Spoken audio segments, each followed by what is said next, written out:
Okay guys, I thought I would do a little bit of a spoof video of some of these bushcraft videos I see all the time, and I really like to watch them. The guys, they'll go to, say, a old fisher's cabin or a hunting cabin, or maybe even an underground dugout that they've built, or even build one, and then go and first, kind of the thing is go start a fire and then eat something and all that. So I'm going to kind of do something such as that on my farm shop here.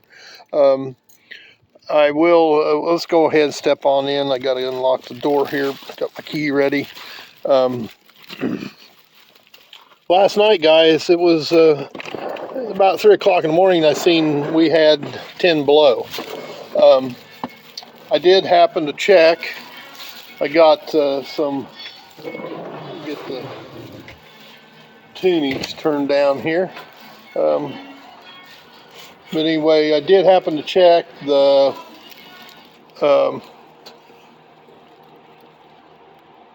temperature in the shop here about somewhere around 3 o'clock or thereabouts, was about 37 degrees.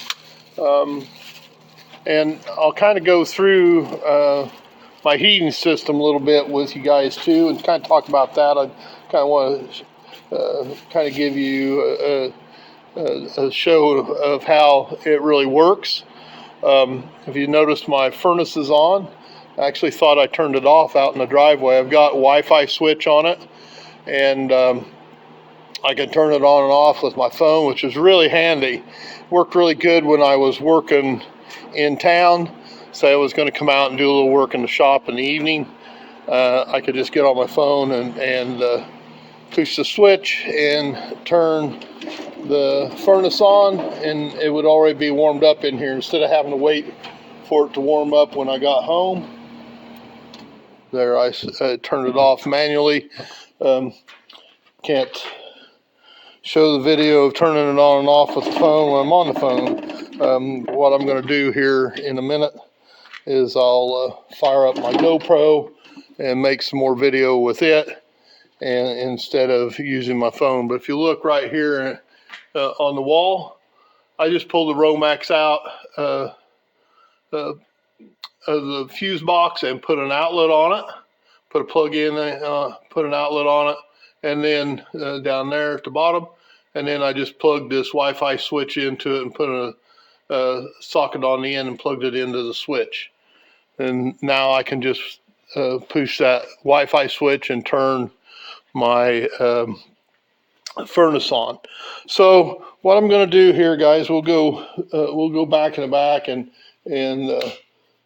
start a fire, get the fire going, and then I'll kind of do a go through of my heating system in here, guys. So I'll close down here and get my GoPro going, and we'll see what happens. Okay, guys, so swap to my GoPro here. Of course, I had to check had to put a battery and do some of that stuff. What I wanted to do though is go back and start a fire, get my fire going. But first I wanted to go ahead, and I had turned my gas furnace off. One of the things, guys, and I'll just do a quickie about that. Just an older propane hanging furnace in here. I put it in here several years ago, and it works really well. But I've got some other heat setup I want to show when we get things going. But first I wanted to show you this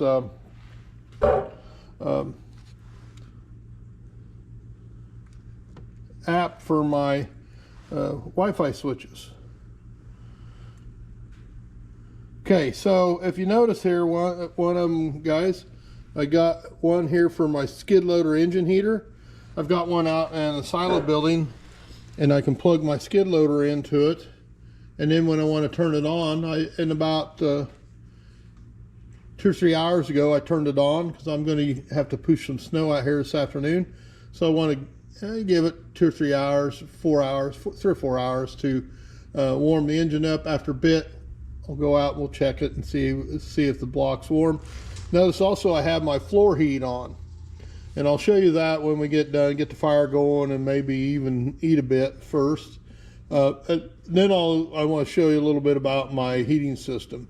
But the other thing is, here is my furnace, and you see we just have, all we have to do is push that button. The Wi-Fi switch turns the furnace on, and away we go. Works really good, guys, and the cool thing about it, it's like 15 bucks at Menards. It's like ridiculously cheap. So anyway, guys, let's go back, and got my hands full and I can't take everything with me at once. I'll have to come back in a minute. But anyway, let's go get our fire started here. I've thrown a few pieces of wood in the stove. I don't have a lot of kindling per se, not a lot of small stuff. But one of the things I do also, and when we come by, we have to check Lewis Black. If anybody's ever heard of him, he's a hilarious comedian. I love to listen to him. I've got a anger button here, so let's see what he says when we go by. Shut the fuck up! Sometimes it gets a little, he's not PG for sure. But anyway, guys, so just stepping back in here in the back room, we can really tell there's not a lot of heat, and I'll get to it. The floor heat is on back here, and I do have a mini split, and it's set at 75 degrees. This edition isn't really insulated well. It's got like some 7.5 inch or 7.5 R in the ceiling and in the walls, but you notice my door's not completely insulated yet. Eventually I'm working on plumbing up my bathroom in here. Eventually, when I get that done, it'll be separated, so I'll probably put an electric heater in there just in case, so I don't always have to run the floor heat. So one of the things I like to do, guys, and I'll talk about this stove in a little bit once we get things going. I got a few sticks in there. You notice I got just a little bit of firewood, but about a pickup load here, give or take a little. Some old hedge and some oak, and then some split pieces here like that. I've got a lot of green hickory back north, but I don't sit down and cut 2 or 3 pickup loads of wood anymore like I used to. So anyway, one of the things I like to do when I start my fire, I add a little bit of accelerant. My dad would call it Boy Scout water. And I've got just a little bit of used engine oil there. I spray it, put in there like that. And the other thing I like to do is I'll just put some pieces of cardboard in there. I cut some old boxes up and I throw them off to the side over here. So when I start my fire, I throw some old cardboard in there, and then I think I got an old newspaper here all set in here to get it started. Yeah, here's a Tri-County Shopper. I've already read it, so we'll sacrifice it to this morning. And then here's my favorite ignition source, is going to be my propane torch. Works really quick. There we go.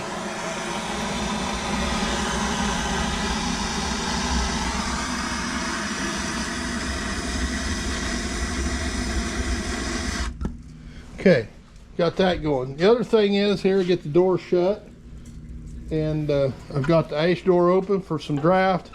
One of the things I did a few years ago, I put a piece of pipe in here through this, and I put a little fan. I found this little 120 volt fan on it, and I put that on there and have a forced draft blower for a while. So, and here a few years ago, I took the timer out of an old battery charger and put it here and wired it up to this plug. So all I got to do is turn this like this. Hear our fan kick on. Notice we got a red light. We know it's on. I got it at 30, 60, 90 minutes. I only run it for, sometimes when it's really cold, when I first start my fire, I might run it for 30 minutes or something like that, just to get things going, guys. I'll take this back over here and put it up, let it drain out. I got to drain over here. I drain oil filters and dump oil in a barrel for. It's actually got a screen in it. I can turn it upside down and let it drain. Kind of capture most of my used oil. Here's got a little bucket on top of the barrel there that keeps that oil in there. Got a screen in the bottom of it. I'll grab my leftover chili from last night. Perfect for today. Like I said, I had about 10 below this morning at 3 o'clock. I did get online and check my cameras here, and it was about 37 degrees back here in the back room. We'll look and see what it says on my heater back here. We'll see what that, and if we, just as we walk by, I heard it click here, guys. We'll just talk just a minute about it and I'll get into it a little bit more. We can hear it running. I've got a on-demand water heater, and it has a loop that goes from this pump through the water heater. Heated water goes here to this line, comes back around through this plate heater, and that transfers heat over to the loop that the floor is in. Also, guys, it does have an electric water heater on it too. So, and I won't get too far into that for a little bit. But also notice I do have a Wi-Fi switch here, and it's on. And we'll get back to this here in a little bit. But I want to go ahead and get my fire going here, get it warmed up in here a little bit. We'll check the thermostat on the temperature in the back room back here. It was in somewhere in the low 40s back here. Like I said, guys, it was pretty cold last night, so it had cooled down in here. One of the things too, I have my pressure washer back here so it doesn't freeze up. I actually let it get too cold last year, and the fitting at the bottom of the burner, a little valve that was in there, it froze and cracked the fitting. It wasn't a very high dollar fix, but I did have to fix it. So I don't want that thing to freeze up and cause big problems. Guys, if you notice my fan, the blower is running now. We can hear it. That hasn't warmed up enough for the fan to kick on the stove. Now, this stove, guys, I built this stove back in the early 80s, 83, 84, 30s, gosh. Not that old. So, I had an old farmhouse. I lived in an old farmhouse over on Soap Creek. It was actually my grandfather's farm. And I lived in the old farmhouse after me and my wife first was married. That house did not have a lick of insulation. In fact, the only insulation in that house was when they modernized it, and the pantry off the kitchen had a window in it, and they boxed that window in and put insulation in it. And the only reason why I really know that, because I was a dumbass kid messing around in a roll of insulation in the bathtub that they just put in there, screwing around in there, and got in that insulation. Learned my lesson about foam, or not foam, but fiberglass insulation. Never did that again. I got a pair of gloves I put on. I got an old pair of cotton gloves I put on when I handle insulation back here. So anyway, guys, that old house, the first winter I lived there, me and my wife was married in 1980.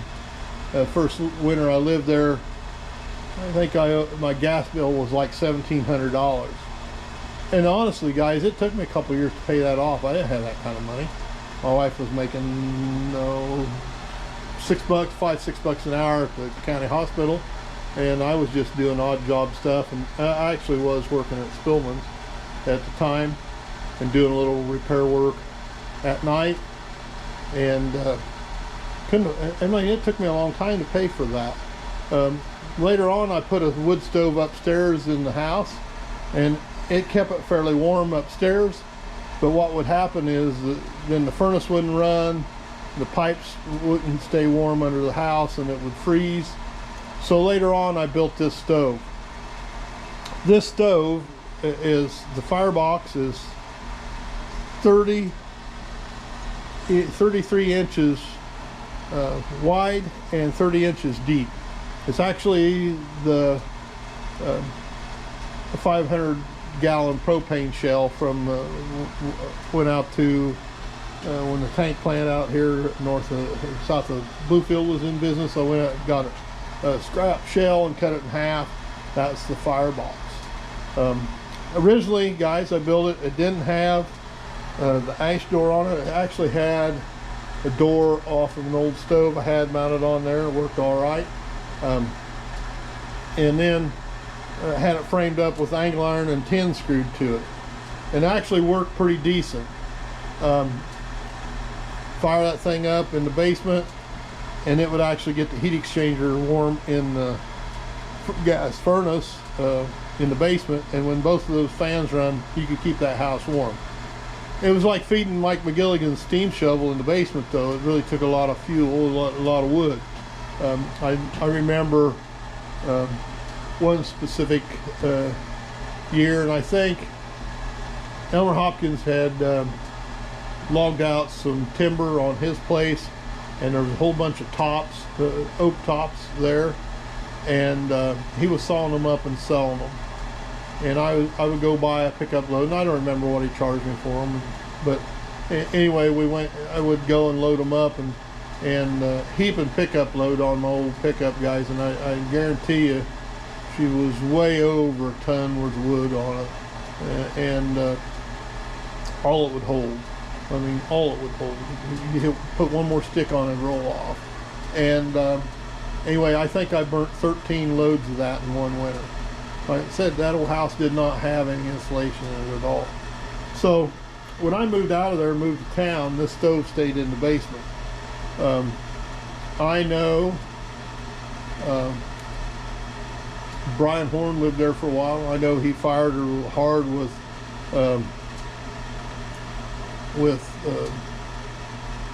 hedge. They was going to tear that old house down, and I told my dad, I said, we need to get that stove out of there. I said, I'd like to get it out of there before they tore the house down or pushed the house down. And I believe Randy Swales and Craig Collier and somebody else helped me put that stove down in the basement. And one of them's dead, and the other one was, they all swore they would never ever help me get the heavy thing back up out of there. And I had put the tin and work on the outside of it after we got it down in the basement. So, but before they did, we took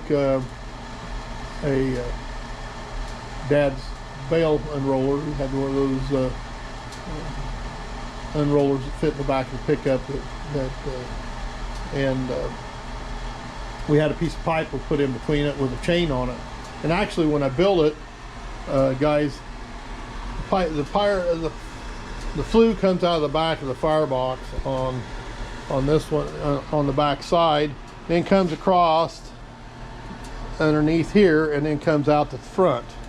And I built that so I could get that heat transfer off of that smoke coming through it, or the heat coming out of the stove before it went through the flue. When I built it, I put a loop on that piece of Schedule 80 pipe coming up out of there, and you can still see the piece of Schedule 80 pipe right here.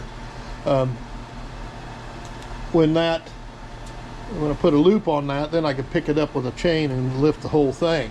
It was fairly well balanced like that. So we got backed up to the door in the basement. It really wasn't a basement, it was like a cellar underneath. It's just like a quarter basement. Now you hear the fan kick on the stove, and we can always tell that it's running because I got a couple of, this is actually an old gold medal that I got over at Indian Hills one day for some some kind of a thing, and I put it up there. So, and actually what I can do, guys, I can get my blink camera and turn it on, and I can see if it's still blowing at night. The other thing is I can see this red. If this red light's on, I can tell that my furnace fan's running. Then I can also see these are this is blowing. I can see it flinking around a little bit in here, even in dark. So, and right now, guys, I've just got one fan hooked up to it, and Billy, there is actually 2 fans in here. But finish up my guy. We picked that stove up out of there, and I brought it over home and I completely rebuilt it. The back side, I welded another plate on the back side of it. It was pretty warped, and so I doubled it, and it's 1/2 inch on the back side. Interesting thing, guys, and here I had to change my homeowners and farm liability insurance and all that stuff, and I had a guy come and look, 2 or 3 different guys that come and look and give me a price on insurance, and some guys outside taking pictures. He come in and said, "You have a wood stove in here?" I said, "Yes, I do, and I would like to be able to insure it for if I could." You know, they really get pretty particular about it anymore, and I don't know for sure what the premium is because of it, but I'm sure it's high. But they did cover me, and he was looking the stove all over, and I said, "What are you looking for? A UL number?" He said, "Yeah." I said, "Well, you're not going to find that on here." I said, "This is a homemade stove." Oh, geez, and that is really. But anyway, guys, to finish up, we got the stove dug out of the basement. I completely rebuilt it and put it in here. And when I did that, I put 2 fans on it. Now, when the motor's out on 1 fan, so I've got it just disconnected, and so I only run. I have 2 different fans, 2 different bimetal switches on the side. One of them kicks on really low, the other one kicks on high speed when the temperature gets up. So one of the other things is let's take a look here and see. My blower's still running. Looks like we're doing good there. Oil is working fine. That scout water is lighting right off. Looks like we got it going. I did later on put a set of grates in it and an ash pan in the bottom of it. Got to kind of keep it. If you let it get build up too much with ashes, it get full. It doesn't draw as good as it should. But I mean, I understand that. But anyway, so what I'll finish up with here now before I decide to fix me something to eat here, and then of course, again, going along with the bushcraft kind of theme for today, you know, anytime you watch any of those guys, any of those videos, they always got to get their fire going, right? And then they got to eat something, right? And now, I'm gonna be a little bit different than I'm gonna talk. One, because I want to talk a little bit about my heating system and what I've done. So this actually will hit just a little bit on it here before I eat. This floor back here is actually is heated. The floor is heated. I got my temp gun here. I don't see it. I was going to just shoot to see how warm the floor was. We can look real quick. I have the mini split I have over here. It actually has a thermometer in it. Well, it's just like, oh my God, look at all the. I don't know how this happens. I open up my phone and all these apps are going on and doing things, and I never touched them and turned them on. Anyway, let's look here and see.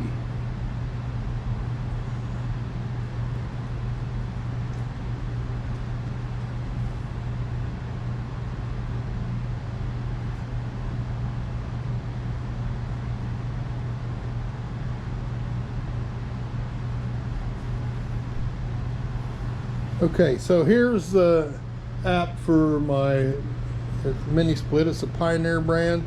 It was kind of, it wasn't too, I'm going to tell you, it's not big enough for back here for to know better than the insulation is. Looks like it says 12 degrees outside. My thermostat's set at 75, and it looks like my temperature here is 59 degrees. So, and it'll gain just a little bit. And if I'm really curious, I could go to my blink camera, and let's just see what it says it is. We go to settings and go clear down to the bottom here, and it says it's 51 degrees here. So, guys, I do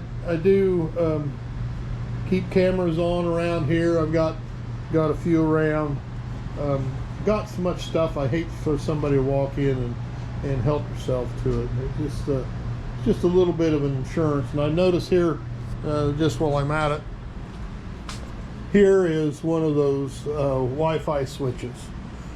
It's not hooked up, not plugged into anything. Let's see if we can find an outlet real close. And all you do is plug it in, and it finds that's going to be in the way. You've got to have it turned the right direction.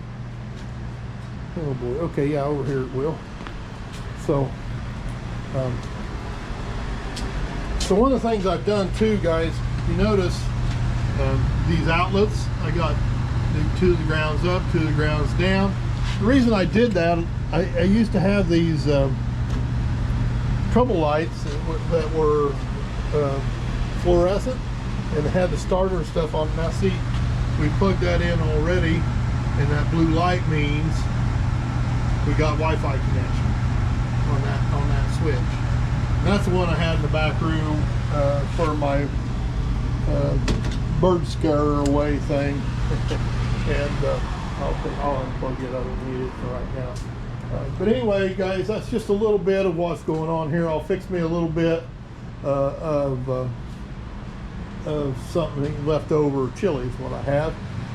Unlike watching the Bushcraft video, I'm not going to start a fire and cook my meal over it. I'm just going to warm it up in the microwave over in the corner and eat me a bowl of warmed over chili. Which will work perfect. Again, it's kind of a spoof of those, it's what I intended it to be, kind of a spoof of those Bushcraft videos. And before I finish up about this wood stove, you notice also on top, and I got some plumbing coming to it. I got my pipes here for my floor heat. I'll just hit on this a little bit on the inside back here. Then we're going to go back over, when I get done eating, we'll go back over the other side and talk about my floor heat and all that system there. But I was back here one night, and the stove's going pretty good.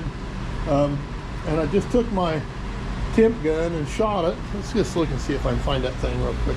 Just one of those infrared temperature guns. It's actually fairly accurate for the most part. It's clear over here on my toolbox. But one of the things you want to be careful about trying to take temperature of, like I noticed when we were doing air conditioning stuff at school, if that's a reflective pipe, it's not going to work right. Now if we just take this right here now, my floor is 58 degrees. Now over here, this part of the floor is not heated. See, we were at 43 degrees. But I looked last night at, like I said, 3 o'clock in the morning. This back room right here, where this camera is right there, below that hubcap, right next to the north door, and it was like 37 or 8 degrees in here. And all that's heated is this piece of concrete right here. I believe she's 14 wide, 24, something like that, maybe 28 deep. And this is all that's heated, is this slab of concrete right here in this room with this heater. I've had it on basically for about 3 weeks now. I haven't turned it off. The other day when a wind blew, I had a little trouble with I come in, there was air on my water heater here, and I had to turn it off and reset it and let it come back on. But anyway, what I'm going to get back to here, I come back, I was back here one night and had fired the wood stove, and it was going pretty good. It was heating pretty well. And I just happened to take this temp gun and shoot the pipe coming out, coming across the top here and going out to the chimney. And outside I've got actually a metal, I believe it's Schedule 40, 12-inch pipe, 10-inch pipe, something like that outside. And I made it, build it on a hinge so I can lean it over if I want to. It's got a hatch on the bottom where I can clean it out. Anyway, I shot this pipe coming across the top here. I usually use like stainless steel pipe. You see on the end of my heat exchanger here, I've got stainless steel, 2 stainless steel elbows on it. They're like that. So I shot this pipe and it's like 400 degrees. I said, man, I'm wasting a lot of heat here. So I got the bright idea. I bring my return water from my floor in here, and okay, and I got 60 foot of copper pipe and wrapped my firebox with it. I cut open a couple holes here. I'm going to tell you guys that doesn't work, and I can tell you right now that pipe is coming out of there is no warmer than it is coming in right here on this side. It comes in right here, wraps around the firebox several times. I couldn't tell you how many times. This is a waste of 60 foot of copper, and here's why. There's not enough contact area on that to make it work like that. Now if I build a jacket around it and fill it full of sand, do I got that heat transfer from that firebox to the water? Yeah, it would have worked, but it doesn't the way it is. It's a waste of copper. But then I come out here, and I took a piece and these are just 2 pieces of auger tubing, and one of them's 7-inch and this one here is 9-inch. And the water and the heat comes through here like this, and there's a 2-inch gap inside here. This has got plates welded on it here like that, and I pressure tested it, had a couple leaks, and so I brazed it in a couple spots, but it works fine. We've got a pressure. Actually, see, I have pressure relief on it. If it gets too much pressure in it, it'll pop off. It's just one off a water heater I put on it. It actually, well, that'd make a mess in here, so I run it through the wall and stuck it outside so if it blew off, it wouldn't make it such a mess in here. So anyway, that water comes out of that right now, and I got a thermometer on it right here. If you look at that, we're running almost about 85, 86 degrees, something like that right now. That's dumping that right into my heating system, my floor heat on the other side. It's on the return line. So it's preheating my water going into that. Well, I got an electric water heater for a tank there. It's preheating that water. It's really not water. I use a mixture of water and RV antifreeze. Pretty strong on the RV antifreeze, but I did thin it down a little bit. And last time I had the system open, I was a little leery about it, and I'll show you when I had it. I had to change out the boiler. I had an old boiler in there that was giving me troubles. It started leaking. I had water on the floor, and I went, where's that coming from? And oh, that old boiler's leaking. That's when I put that on-demand water heater in. We'll go through that here in a little bit. I'll show you about that. But I did take a cup of that stuff and put it in the deep freeze overnight and never even slushed. So normally what I do though in the wintertime, I leave the floor heat circulating all the time. So even if the heat's not on, the water, the coolant in the floor, and then these pipes is running all the time. Now what happened to me here a while back, I'll tell this before I cook me something to eat here. I come in here and evidently the electricity had been off or something, and I come in here and built my fire, and I'd been noticing, and for 2 or 3 days I've been noticing my temperature on my water line had been really high. It'd been really hot. I go, what the heck's going on here with that? And evidently I think what happened is electricity was off at night or something, and my circulating pump shut off, and it airlocked or something and wouldn't work. And what had happened is, and if you look here like this, I have these lines all wrapped with insulation right here. see we got insulation on all these lines that comes out here. And I found this laying on the floor, and that line got so hot that it melted the insulation, the foam off of it, and I was like, what the heck? And that's when I figured out what was going on, when I found that laying on the ground. I go, what the heck's going on here? And what had happened is it wasn't circulating any coolant through this loop back over to the pump. The pump was circulating inside there, but it wasn't coming through here. It lost its prime in this side. It was a little higher. So what I did is I went over there and turned the valve and actually forced it to come through this loop by itself. I got it kind of isolated so I could do that. And I heard the water gurgling and bubbling in here, and pretty soon I walked in here, and boy, that temperature just dropped down like it's supposed to be. And you know, I seen it up there as 100 and some degrees. It's a good thing the system was had some air space in it for expansion, because it would have blowed off. It would build enough pressure to blow off. It didn't, and I was lucky it didn't have any problems like that, but pretty fortunate I figured out what was going on too. But I've got an hour meter on my main system and my pump in there, and actually it's on the burner side, so when the pump for the on-demand water heater and it's running, the hour meter runs on that, so I can tell how long that's been, how long it's burnt, you know. So I wrote down the hours here, and actually even the kilowatts of the light meter. I got a light meter in the shop, and I'll cover that in a little bit. But anyway, I can tell how long.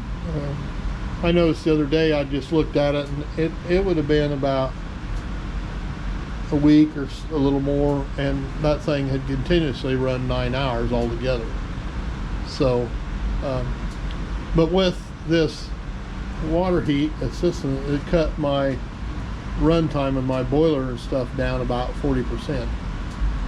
So the other thing is too, I don't fire the stove real hard. I don't bank it full at night. I let it burn down. The other night I checked. I wasn't out here yesterday, so it would have been Friday night. I checked, and at midnight this light was still on. There had been enough coals in this stove to keep the fan running. Now, was it heating very good? I don't know, but the fan was still running, so I knew at least there was enough fire in the stove for the fan to keep running. I got a thermometer over here on this side, and let's can't read it, it's kind of dirty. This looks like the air box here is about 100 degrees right now. So let's just see what,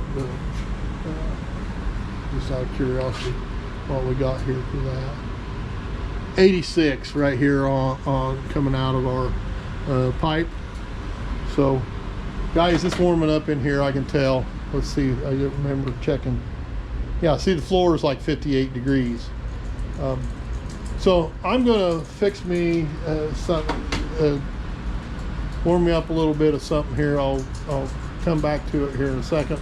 Of course, you gotta have a video of eating your lunch, right? That's what, it wouldn't be a Bushcraft deal if you didn't, right?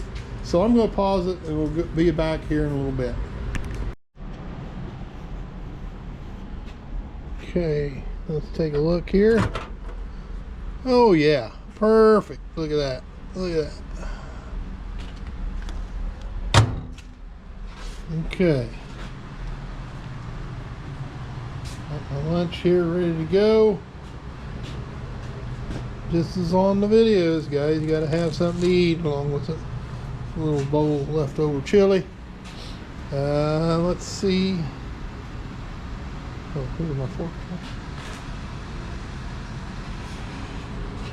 I don't have any spoons, and I keep about everything in my refrigerator at the shop, and keep some ice out of it.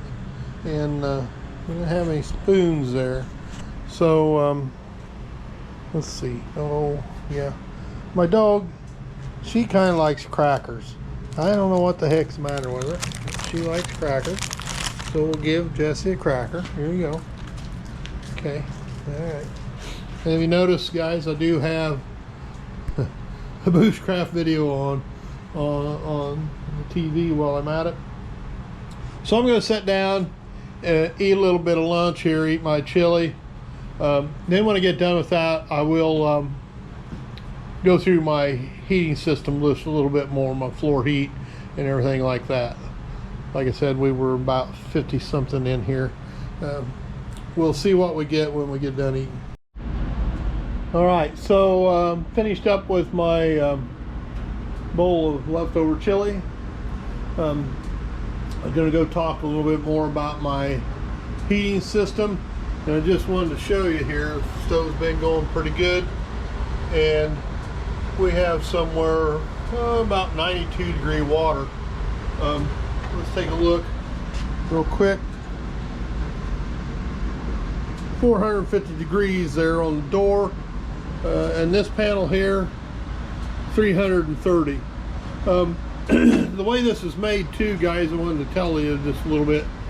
This is made so I can unbolt this plate and then clean the flue out clear to the chimney.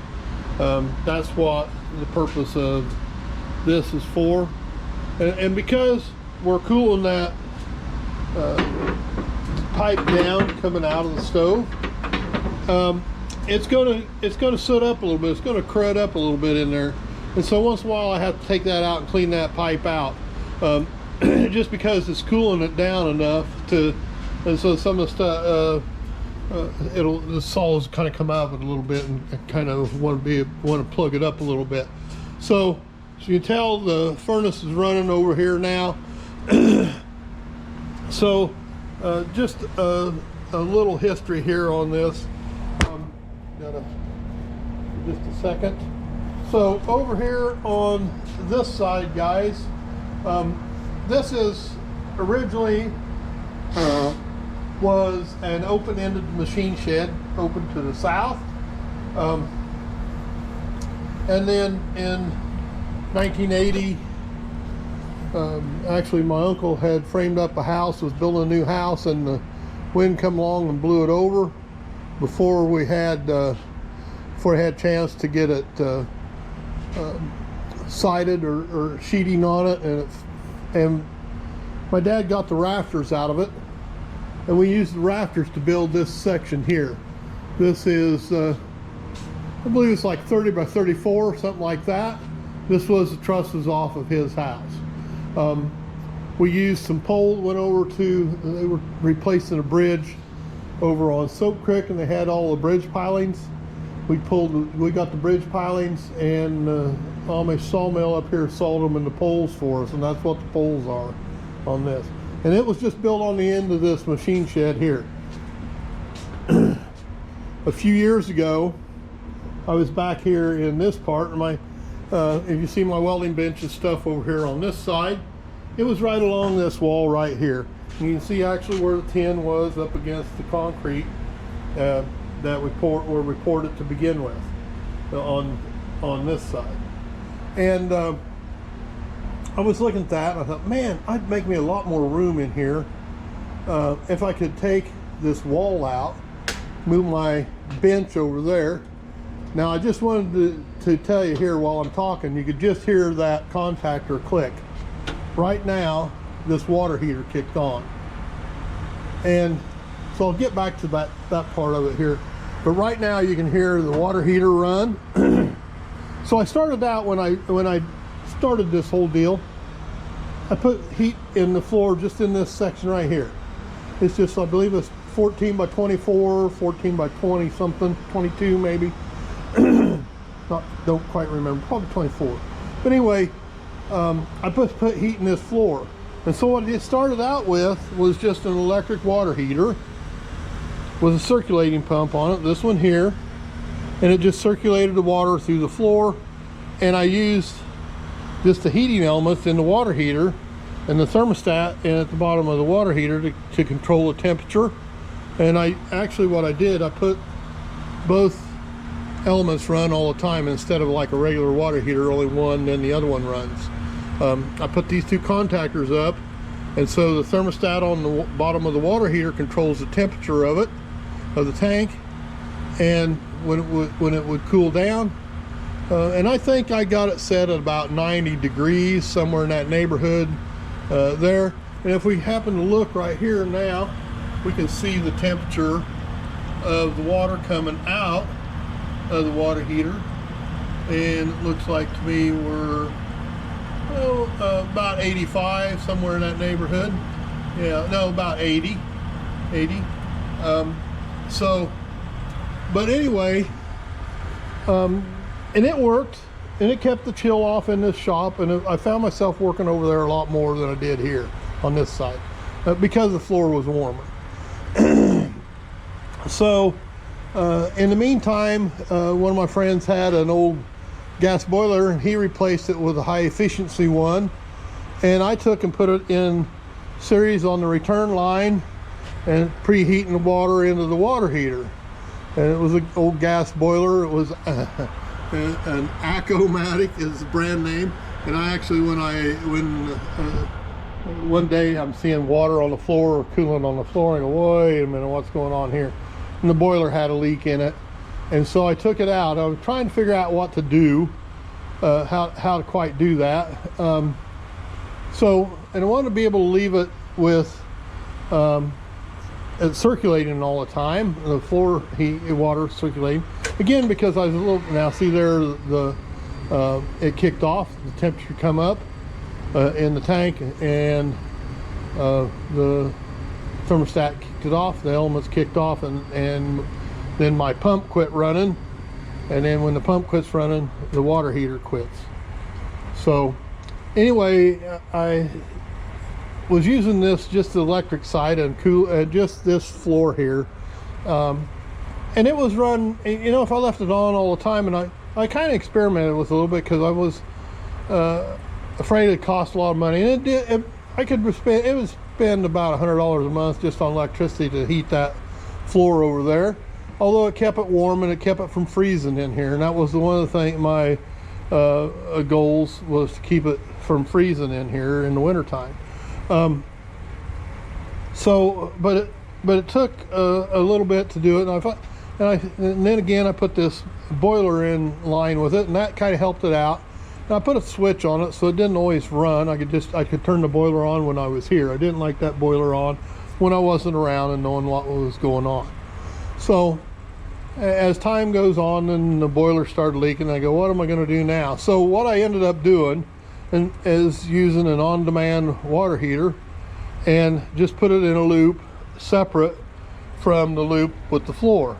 And what I've got here is a plate heater in between this, and this is the loop that's heated from the water heater, and warm water comes in here. And we see right here, this is 120 degrees, and if I look, I think this should tell me, come on, yes, can't see it. Should be able to see that temperature. I don't know why that doesn't, I never did like the display didn't light up very good. There we go, showing 131 degrees. So that's what this loop is here. And then when it comes, and then it preheats this loop with this one. So, or it doesn't preheat, it heats it. It's a plate heater right there. And I really probably should box that thing in and insulate it a little bit. I might have a little bit of heat loss between the two. I don't know. But I left it like that and plumbed it up that way. But when the thermostat and water heater, and basically I'm just using it for a tank, but the thermostat, when it gets below 90 degrees, it kicks on. This contactor up here closes. There's a relay in that. It closes, turns this pump on, and when pump starts pushing coolant through the water heater, then it kicks on and runs. Now, the other night it was really windy. I come in here the next day, and I've left this on for several days now, and I could do the math on it here, check my hour meter, and figured out, and also got it hooked up to, I also have a electric meter in here on a loop just for the shop. Used to do a lot of work for the REC guys, service their trucks and do all that stuff, and they started changing everything over to those electronic meters they could read from in town, and they had these bunch of these, and they give me one of those, and I got a box and put that in. Anyway, I could tell how many kilowatts I used and how much runtime this boiler has in the last few days, and I could figure it up here in a little bit if I wanted to. But anyway, that's basically what it's doing here, guys. Now this line here is the line coming out of the wood, off the wood stove here, like that. And I've played with it a little bit and turning the valves on and off and restricting how much flow I do. It looks like I've got about all of them wide open now. And like I told you, that one, I must have airlocked it or something like that. It wasn't pumping any coolant through it. And so basically what I did, I closed this valve here and forced the loop, all the coolant through the loop to the stove, and then it started circulating again. And then I shut it down and checked the level. And I got, well, we can't really see them here, I got a pile of deer antler sheds up here on top, but there's a couple of pipe caps up here, the high spot. I can check the coolant in this. Also over there, back there on the stove, I can do that too. Just looking here, got a little plug there to hold that in. Also here, I've just got a transformer in this box that controls the thermostat. It turns the gas valve, or it controls these contactors. It did control the gas valve on my other boiler. It doesn't this one now. But anyway, I've got one of these. And then if you notice here, we've got a emergency stop. This is absolutely hooked to nothing. I got this in a bunch of stuff, and I thought, you know what? I'll just put that up there for the shits and grins and see. It doesn't do anything. It's just the wire stuck inside there, and it doesn't do anything. So it's just for show. But the other thing is, guys, I can turn it on and off with my Wi-Fi switch, and I also do have a manual switch here that I just rewired it to this outlet, and it runs it back to that. I can turn this on and off anytime that Wi-Fi switch is on. This light is illuminated here. Also, when the pump runs up there at the top, there's another light on that relay, and that's that relay's box is actually just wire head for service into the house. I thought, what am I going to use there? I found a whole bunch of that stuff in a dumpster, and imagine that, me looking at a dumpster for stuff. No, it was actually a slide off over to, when I worked at Indian Hills, and I taught over to Bluefield High School back behind the old REC building. They had a big slide off there, and there was a whole bunch of those heads like that, and service inlets and all that stuff just in the trash, and in a big dumpster there. Like, oh boy, I gotta have that stuff, you know. I can't help, I'm a scavenger, I can't help it. And speaking of scavenger, that is one of my favorite YouTube channels, is Mike the Scavenger guy that does dumpster diving, and dumpster diving for scrap metal basically is what he's looking for, stuff that really is not supposed to be in a dumpster to begin with, and mainly because like scrap iron or stuff like that, they have to pay to somebody to bring a slide off there, or I've seen places, I've seen that thing, one of those dumpsters clear full, and it looked like it might have been Caterpillar or Komatsu or some hydraulic cylinders, bolts, stuff like that, brand new in that. And of course, if it was hauled off for scrap iron, they'd have to pay somebody to come take it away, right? Where these guys were just dumping it in the dumpster, and the guy's doing a good service. And and I've seen him. No doubt he can make a couple $100 a day, and he's in Dallas, Fort Worth, somewhere in Texas, I believe, is in maybe Houston, Dallas, Fort Worth, big town in Texas, and he was making a lot. Like I said, a couple $100 a day just driving around, picking up scrap, basically scrap out of the dumpster, stuff that shouldn't have been in there anyway.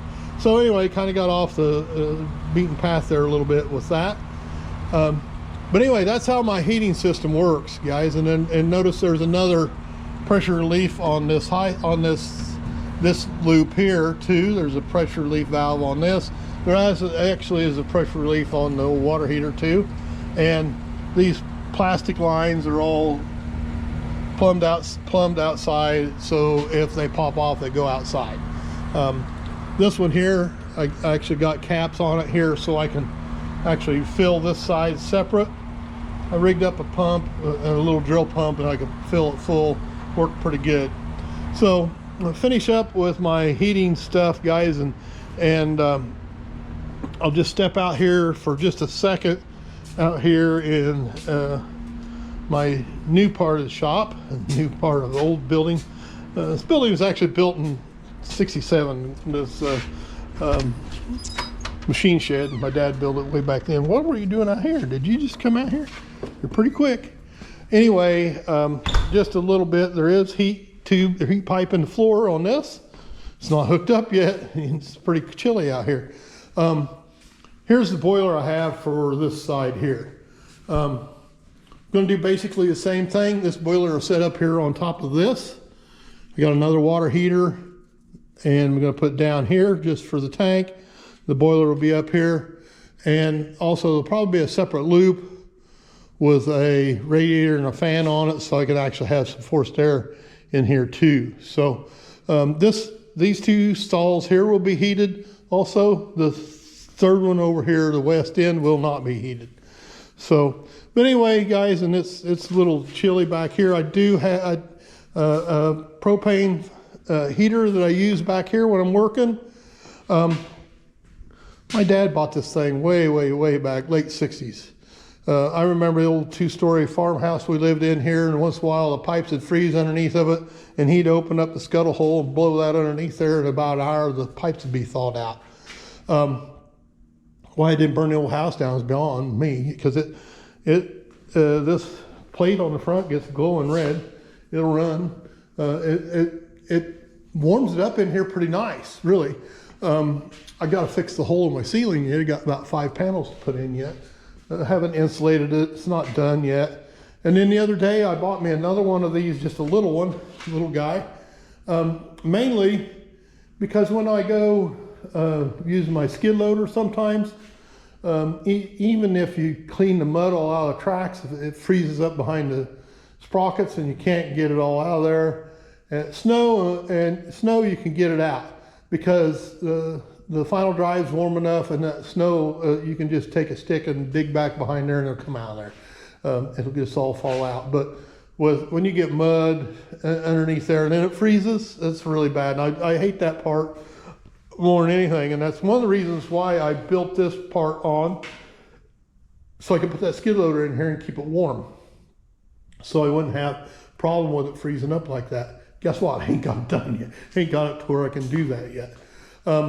So basically that's my heating system, guys, and that's kind of what I wanted to highlight today, how I did that. And Jessie, she's wanting to go for a ride in the buggy, although it's pretty cold. She gets to walking and carrying one foot and then carrying the other foot and all that stuff. I do have my doors put on my Polaris. I haven't got it done yet. Gosh, guess what? Kevin's got stuff that he doesn't have done. Imagine that. Not a new deal for me at all. I think, Jessie, you're going to get to stay in here, and I'm going to go over and check cattle water, and I think I'm going to push some snow, clear the drive off, and all that stuff, just in time for it to warm up and melt off. But I do kind of want it pushed off here before it gets packed, and then it gets icy and slick, and then your spinning around trying to keep from falling down. So that's kind of the story, guys. How I do my heating system and all that. It works really good, and it's fairly affordable. I run this propane for this water heater and the propane hanging heater, and I burn about 1,000 gallons a year. I just had it filled up. It was down to about between 20-30% the other day. I looked and I thought, well, I'll get some bought before the first year, so I can get it on the expenses for 2025, right? Yeah, you got to think about that stuff.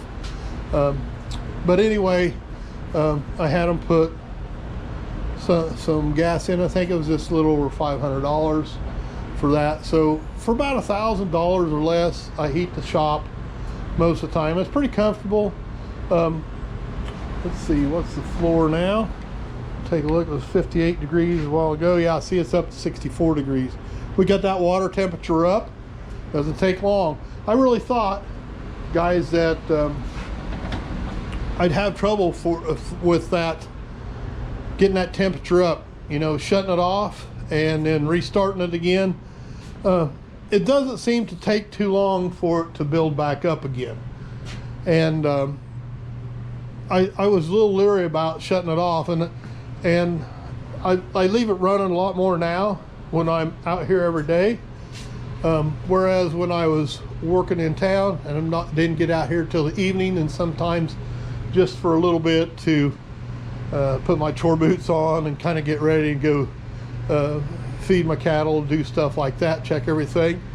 I would just turn it on before I got here, especially not the floor heat so much. But now I'm trying to keep this backside from freezing, especially because I have this pressure washer in here. I have a system rigged up. I haven't got it done yet. Of course, another thing. One thing about it, you just can't pour antifreeze in this pressure washer to winterize it. The pump doesn't run unless there's pressure on it. So unless you got the garden hose turned on and water pressure is coming in, the pump won't run. So I've got a piece of PVC pipe. I figured up it'll hold about 2 gallons. I'm just gonna put RV antifreeze in it and put a cap on, screw on cap on the top of it, put a pressure valve on it, and put just 10, 12, 15 pounds of air on it, open the valve and force that pressurized antifreeze through it. The pump will run. It'll run through the whole system, run through the heat exchanger, everything, and even out the wand, and antifreeze will be in everything, and then I won't have to worry about it if it gets cold. I got all the stuff gathered up to do it. Just ain't built it yet. One of the things I think I'm going to do while I'm at it too, this thing is kind of heavy and a big bulky thing to move around. I got a front axle out of a John Deere riding mower. I'm going to put it on here and extend it out and put a tongue on it and use it like a wagon that I can pull around behind my Polaris and park it in the shed, get it out of the way, and then pull it around instead of have to push that heavy thing up. It's really not bad, but I keep it down there in that far west end of the shed, and if I want it up here to use it, I got to drag it out, push it up the hill and all that stuff, and it's just be a lot easier. I thought it'd be pretty handy to do it that way. And then got a hitch on the front of my Polaris that I can nose it right in the shed, steer it right in there, and have to back it up like backing a wagon. I can just push it right in with the front of the Polaris and park it where I want it, be in and out of the weather, and then if it gets cold, it doesn't care because it's protected with some antifreeze. I'll make a video when I build that and do that. That's probably be a summer project before I'm pretty sure I won't get to it before the grass grows. One of the things I got to finish here is my little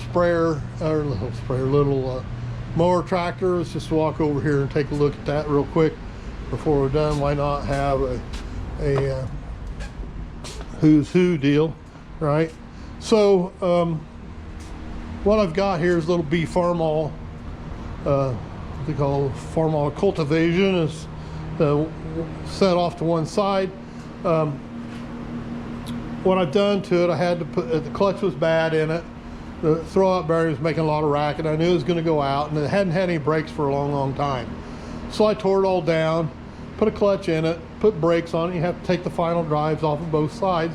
The brakes are in back here. That's where the brakes are. You got to take this whole tube off. The left side wasn't bad. The right side, I had to take this whole thing apart and do that. Of course, I had to take all the mounting for my mower deck off of it while I was at it. And one thing also had happened, when I started on this project, I thought, man, this thing is getting tough to steer. I thought something was the matter with it. And I checked the grease in the front bolster, and nothing there. And I greased the U-joints and nothing. And they go, it might not be that I'm 20 years older than I was when I first bought it, and I'm not as strong as I used to be. So what I've done here, guys, is I've in the process of putting power steering on it. This is electric power steering assist off of a Prius. And what I found, some guys, and a lot of the Polaris uses the same setup. A lot of street rod guys are using these in a street rod and putting the power steering unit up under the dash so you don't see it. There's no power steering pump, no lines under the hood, all nice, clean, sanitary, just the alternator and the water pump. No power steering lines to mess with. It's clean, sanitary, looks really nice, and works good. How this works, guys, and there's just, here's a control box for it right here. You just wire it up, hot ground, and the small wire is 12 volts plus. And basically what it does, there's a sensor inside this input shaft. Right here is a sensor. When you steer it and it detects deflection in this shaft, this motor runs and aids the output to the steering box, or to the gearbox. So this is just a power assist, but it's electric. Almost all your new cars, SUVs, anything will have a steering somewhat similar to this. A power assist rack and pinion is a really common thing anymore. So I've mounted this in here. I've got a little work to do yet. I got a bracket to bolt on here, and then I'm going to run a brace down to that and strengthen it up a little bit. And the last thing I'm going to do here, I'll have the control box fixed in a tight, weather-tight box there to keep the water out of it and moisture out of it, and problems like that. I got a couple of these. I was always a big fan of Radio Shack, had those really nice project boxes. This one here was, I got this one here, and I think what's inside here rattling around, yeah, that's the circuit board for the controller for one of these. I don't know quite how I'm going to mount it in there yet, and then have the harness come through it. Whether I may put a plug on it so it plugs into it. That'd be the best thing to do. And that way it's isolated one side to another, and then that way no moisture can get in it. That's what I'm trying to do. And then the last thing I'll tell you about that we'll get going on here is my mower deck. Originally, and I think it's an archway mower, and it's had a little lever up here, and like you see the old manual lift plows, you just pull up on the lever, and it had 3 or 4 notches here, and you just raise and lower the deck, and it just went to these chains right here, and would raise it up. That's getting kind of heavy. I had to stand up, and you had to pull on pretty good to get it started up over center, pull it up. And I thought, well, first thing I did while I'm walking by, I took one of these electric actuators and put here to lift the hood on this pulling tractor. And this is just like a jack from a motorhome or something like that. And hey, I can use one of those. This one here, I had to cut it down to make it work, to get it the right length, to make it all work. So I can just use one of those, mount it on the side of the tractor, put a pulley on it and a cable, run through it, and just run a switch and run it in and out and raise and lower the deck with a toggle switch. So that's what this is here for. Getting ready to make the plate to bolt this to, weld it to the side of weld it to the other plate on the side of the tractor, and then all I have to do is rewire it, and away you go. So lots of things to do. I got to get this tractor done, get it out of here, because I got my old 79 hay truck. I've been 78, sorry. The feed width, had the bed off of it, redone it. I got to get that thing fixed. So lots of projects as always. Like I said though, guys, this was totally intended to be a spoof of the Bushcraft deal. Come in, build a fire, eat something. And truly, guys, I do like to watch those videos. I'll sit down and watch them, at least one a night, of the guys building stuff. Some of those guys are really craftsmen. Other guys, I seen one guy just rebuild an old metal box truck up in the mountains, and I'm sure it was in Russia somewhere. You know, most of the time the guys never even speak. You don't hear them talk. You don't hear them do anything. They'll just fix up an old hunter's cabin or a fishing cabin or an old shed, and definitely got to start a fire because most of the time they're doing it in the snow. That's like, okay, whatever. And so I thought, good snowy day, let's have a Bushcraft kind of a thing and be with that. With that, guys, I think I'm going to get my heavy coat on and go take care of the livestock a little bit.